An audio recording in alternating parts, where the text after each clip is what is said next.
Kei te mōhio koe ki te pūtakenga mai o te kōrero, takurua, upoko pāpā.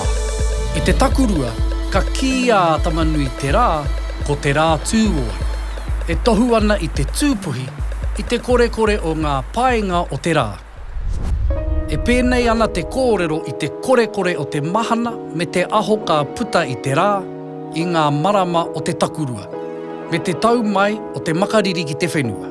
I te mea e ara ake ana te rā i te moana tua uriuri, i āia i te taha o hine takurua me a rāua tamariki e ngoi kore ana o na paenga ki te ao. Kua ūpoko māro te whenua i te ngoi kore o te mahana o te rā. Ka kia tēnei āhua e te Māori, ko takurua ūpoko pāpā. He maha ngā whetū ka ara ake i te taha o tamanui te rā e hono ana ki ngā āhuatanga o te takurua, pērā i a ngai wero. Hei te ata iti o te takurua, ki te ainga o whetū wero. A wero i te ninihi, a wero i te kokotā, a wero i te au Māori, me wero i te whakatakapungarehu. Ko te tikanga o te wero, ko te makatiti, ko te poka, e hono ana ngā whetū nei ki te wero hia i te mātau i te takurua.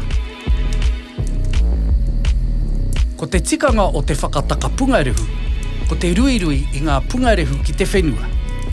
I te takurua hoki, ka auhia e te Māori ngā pungarehu o te ahi, ka ruia atu ki ngā māra hei whakahaumako i te whenua.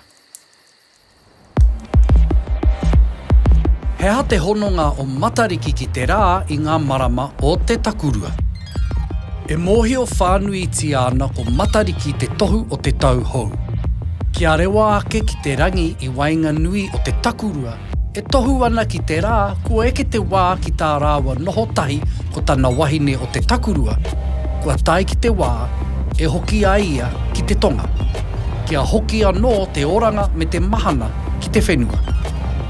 E tohu ana te wāhi e tū mai ai a matariki me te wāhi e tū mai ai te rā i te tīmatanga o te tau hou Māori.